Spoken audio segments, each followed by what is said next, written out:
কথা জিজ্ঞেস করবো? হ্যাঁ করো। তুমি আমাকে কতটা বিশ্বাস করো? করতাম।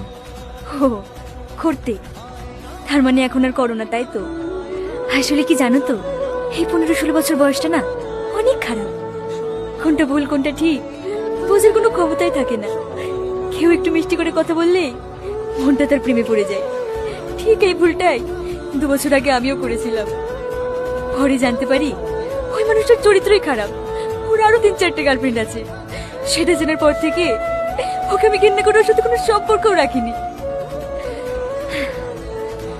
এইসব কথা তোমাকে বলছি কেন? তুমি কোনো চিন্তা করো না, আমি বাড়ি গিয়ে বিয়েটা ভেঙে দেব। তোমাকে কোনো দোষ নিতে হবে না।